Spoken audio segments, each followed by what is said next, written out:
Welcome back to MadMinds, where history isn't just remembered, it's felt.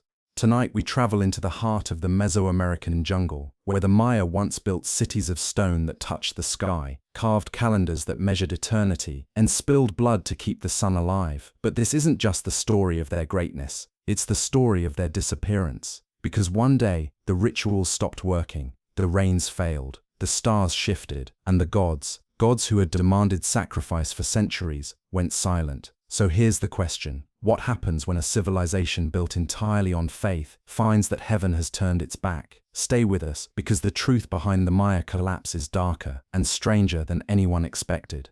Before the jungle swallowed the cities, before the temples cracked under the weight of silence, before the gods stopped answering, there was fire. Not the fire of war, the fire of ritual, a slow, sacred burn lit beneath the altars of stone, fed with incense and blood. This was the world of the Maya, not a single kingdom, but a constellation of city-states, each one pulsing like a star across the dense green maze of Mesoamerica. Tikal, Calakmul, Copan, Palenque, and in their heart, pyramids that scraped the edge of the sky, not built for the dead, but for the gods who demanded to be kept alive. Because in the Maya world, the gods didn't just exist, they were hungry, and it was human blood that fed them. They were mathematicians, they were astronomers, they were poets who carved their calendars in obsidian. They tracked the movements of Venus with such precision that modern astronomers are still in awe. They knew when the sun would rise and when it would fall out of favor. They mapped eclipses, predicted equinoxes, named every cycle of the moon like a priest names a child.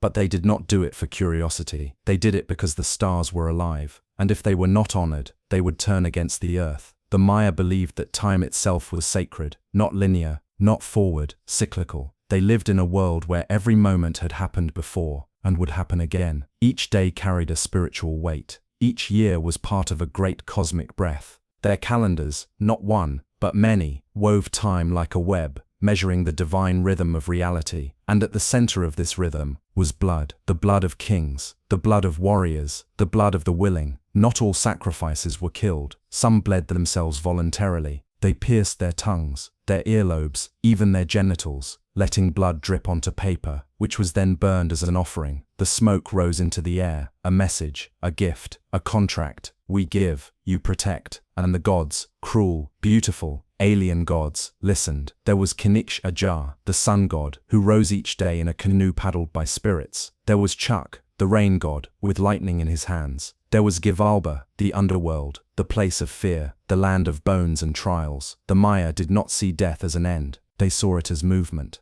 as transformation. The dead did not rest. They traveled through dark rivers, past jaguars with burning eyes, across staircases made of skulls. The world was always layered, the sky above, the earth here, the underworld below, and their cities, their great stone cities, were built to mirror that cosmic structure. Temples reached upward like spines. Altars sat at the axis of heaven and hell. But don't mistake this for chaos. It was order. Brutal, elegant, spiritual order. To live in the Maya world was to know your place, when to plant, when to bleed, when to fight, when to pray. Everything was counted. Everything was written, on bark, on stone, on bone. Their scribes kept histories, yes, but not like ours. Their writing was alive, full of gods, omens, prophecies, and curses. Each glyph was not just a word, it was a spirit, and slowly, those glyphs began to speak of something else, something darker. The gods were restless, the stars were misaligned, the rains were late, and so the rituals grew louder. The knives, sharper, the altars, redder, and in the shadows, the cities, once full of light and music, began to tremble. But no one noticed, not yet, not while the pyramids still stood, not while the kings still bled, not while the calendar still turned. The Maya believed they understood time, but they had forgotten one thing. Even cycles can end. When we think of ancient cities, we think of ruins, crumbled stone, vines curling through broken temples, silence. But that's not how these cities lived, not the cities of the Maya. They were alive. Stone paths gleamed in the moonlight, swept clean each morning by servants who feared the judgment of the gods. Ceremonial plazas roared with firelight and drums, hearts pounding in rhythm with the war cries. Smoke coiled through the air from incense burners carved with jaguar faces, while kings in feathered cloaks walked barefoot across polished limestone. Blood shimmered on the steps of pyramids like spilled sunlight. This wasn't chaos. This wasn't madness. This was order. Terrifying, calculated, sacred order. Each city was its own world, its own king, its own god. Tikal, rising from the jungle like a mountain made of teeth. Calakmul, its rival, always watching, always waiting. Copan, the city of sculpture and riddles. Palenque, the city of dreams, where temples held the bones of kings, wrapped in jade, and between them, tension.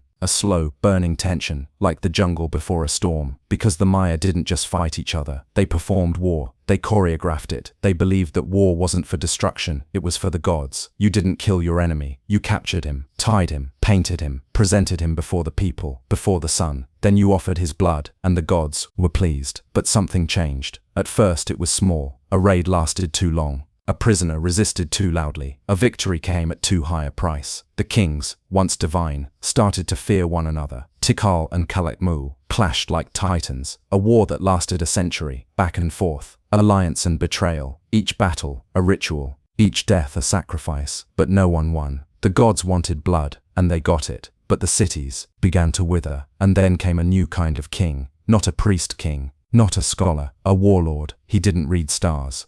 He counted skulls. In his eyes, the gods didn't need order. They needed fear. He rose in the city of Dos Pilas, a splinter of Tikal, born from betrayal. And he turned war into a weapon. Not a ceremony. Not a dance. Real war. Burning fields. Broken altars. Children taken as spoils. Priests executed in the street. This was not how things were done, but it worked. City after city fell to him, and to those who imitated him. Suddenly, power was no longer sacred. It was taken. And once taken, it needed to be kept. Temples once used for worship were used for storage. Sacred texts were neglected. Glyphs stopped recording the stars and started recording victories. Something shifted in the cities. Something deep. The balance. The cosmic order was tipping. They tried to correct it. More rituals. More sacrifices. Bigger ceremonies. One king even sacrificed his own son, publicly to please the gods. The people gasped. The gods stayed silent. The jungle crept closer. Not metaphorically, literally. The trees began to return. The stone began to crack. Animals no longer fled the city walls. They watched. The gods were watching too, but they said nothing. And in the silence, the kings grew desperate, because the Maya understood time. They had studied it for centuries, measured it, respected it. But there was one cycle they hadn't prepared for. Collapse, not sudden, not explosive, slow, like rot under stone, like smoke without fire, like the sound of a drum fading into dusk. And still, the city stood, still beautiful, still proud. But now they were not beating hearts, they were mirrors. Mirrors reflecting fear. And somewhere, deep inside the temples, beneath the stone masks, behind the jade eyes, the gods began to wonder, would they be remembered, or would they be buried, just like everything else? The kind you read. The Maya watched the heavens, the way others watched the harvest. They read constellations like scripture. They counted Venus like a prophet's heartbeat. They believed the gods spoke through the stars, and for thousands of years the stars had been merciful. But now, something was wrong. Eclipses came at the wrong times. Rain came too late, or not at all. The moon's light felt different. Venus flickered like a flame about to go out. The gods were not speaking, or worse, they were speaking in riddles. And no one, not the priest, not the king, not the scribes, could understand them. For the Maya, this was not just a bad omen. This was a breach. The cosmic contract had been broken. The rituals had failed. The sacrifices had not been enough. The blood spilled was no longer being accepted. The drums still beat. The prayers still echoed, but the gods said nothing, and that silence was terrifying. Then came the droughts, not one, not two, but years, entire cycles without rain. The jungles dried, the rivers thinned, the sacred synods once used for offerings and human sacrifice turned to stone. The rain god Shak, once so generous, had become a ghost, and when the crops began to fail, the people began to question, not the gods, but the kings. Because the Maya believed the ruler was the middleman, the bridge between heaven and earth. It was his duty to maintain balance, to interpret the sky, to bleed for the land. And if the land was dying, then maybe the king was too. Across the lowlands, temples were suddenly empty. The priesthood, once untouchable, now faced doubt and whispers. In cities like Copan, records stop, glyphs grow vague, rituals are shortened. In Palenque, the great halls are abandoned. Even the tombs of kings, meant to last forever, were left incomplete. It wasn't one city. It wasn't 1 year. It was a slow, spreading silence, like rot behind a painted wall. And while some prayed harder, others turned on each other. City fought city. Brother betrayed brother. Alliances shattered. Because if the gods were gone, then only power remained, and power had to be taken, even from your own blood. There are glyphs that show entire royal lineages disappearing in a generation, cities turning on their own kings, sacrifices growing in number, but never in effect. They sacrificed more, but gained less. The sky remained closed, and the people began to wonder, had the gods gone away, or had they simply turned their backs? Then came the famine, and with it, desperation. Children were sold, nobles were assassinated. Some cities resorted to eating their captives, not for ritual, but for survival. And still, the calendar kept turning, as if mocking them, as if counting down. The Maya had always believed time was cyclical, that endings were beginnings, that nothing was ever truly lost. But now, they were watching time do something they didn't expect. It was collapsing, like stone under too much weight, like a god who no longer wanted to be worshipped. In one city, a scribe carved a single line into a temple wall. The stars have betrayed us. The glyph is faded, cracked, almost gone, but the message remains. The sky had cracked open, and nothing came out. There is a kind of silence worse than death. Not the silence of ruins, not the silence of absence, but the silence of something that was once alive, something that used to answer, and now simply doesn't. That was the silence that crept through the Maya cities in their final days. Not sudden, not explosive, but slow, insidious, like a god turning away, without a word. In the beginning, they tried everything: more prayers, more rituals, more blood. Kings opened their flesh publicly, slashing their tongues, their thighs, even their genitals, in acts of sacrifice. Priests fasted for weeks. Children were offered. Hearts were torn from the chest before they stopped beating. The altars ran red, and still, the gods did not speak. The crops didn't grow. The rain didn't fall. The stars didn't move. The Maya had always believed the gods were alive. Now they feared something worse, that the gods were dead.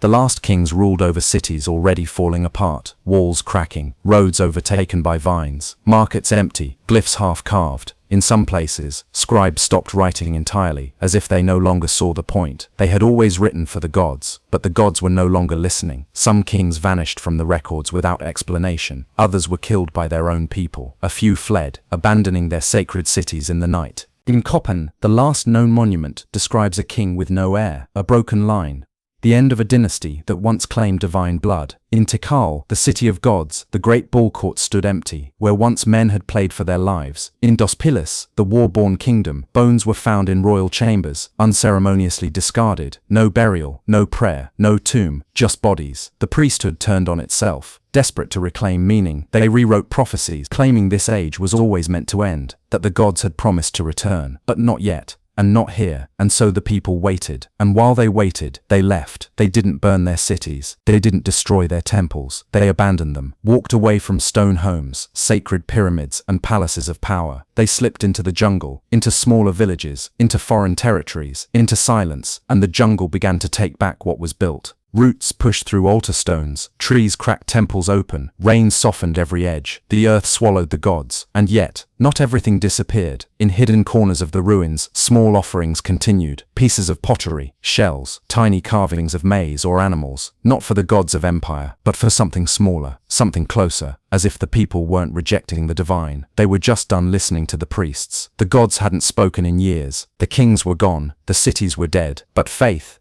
doesn't die with fire, it dies with forgetting. And what the Maya feared more than death, more than hunger, more than the sky cracking open, was being forgotten. Because for them, memory was survival. You lived only as long as your name was spoken, as long as your story was told, as long as your bloodline remembered. And now, those names were fading, one by one, city by city. The gods stopped speaking, and no one called back. They didn't leave a goodbye, no final monument, no farewell glyph carved in stone, no ritual to close the world they had spent thousands of years building. The Maya simply vanished, one city at a time, one family at a time, one memory at a time. They walked away from stone temples and gold masks, from pyramids aligned with stars, from gods who had once breathed fire into time itself. And the jungle waited. It didn't rush, it crept. Vines wrapped around columns like fingers around a throat. Roots split the stairs of pyramids. Monuments collapsed under their own forgotten names. The cities didn't burn. They were buried, not by soil, But by time, for hundreds of years, the world thought the Maya were a myth, a rumor, a cautionary tale whispered by conquerors and tomb robbers. Even the people who lived in the shadow of the ruins didn't know what they once were. They called them cities of the gods. They were half right, because gods had lived here, or something close. Then came the explorers, the archaeologists, the looters, men with shovels and guns and maps, carving their way into the jungle, pulling back the green curtain to reveal silence. They found pyramids taller than cathedrals, buried in trees, tombs sealed with jade masks and obsidian blades, wall carvings of kings whose names hadn't been spoken in 1,000 years. But they didn't understand what they were looking at. They thought the Maya were simple, primitive, savage, because they didn't find gold. They found stories, carved in stone, woven in bones, stories that whispered of kings who spoke to stars, of rituals performed to balance the sky, of cities built not for the living, but for time itself. The rediscovery was not sudden. Just as the collapse took centuries, so did the resurrection. It came one ruin at a time, one cracked glyph, one forgotten altar, and with each name deciphered, each date aligned, each bloodline mapped, the gods stirred, not in heaven, but in memory. Because the Maya were never truly lost. Their descendants are still here, living, breathing, speaking languages that still echo with the sounds carved into ancient stone. They remember, even if the world forgot, and maybe that's what makes this story so haunting. Not that the Maya vanished, but that we let them. We walked over their roads. We built on their land. We named their ruins after ourselves. And when the jungle swallowed their cities, we called it collapse. But maybe it wasn't collapse. Maybe it was refusal. Refusal to keep bleeding for gods that no longer answered. Refusal to worship power that no longer protected. Refusal to build monuments for kings who had lost the right to rule. Maybe the Maya didn't die. Maybe they just walked away. And maybe that's why their cities still hold power. Because the Maya did not leave a final word. They left a question. What happens when a civilization realizes the gods are no longer watching? They left that question buried in stone, hidden beneath vines, waiting for us to find it. And now that we have, what will we do with it?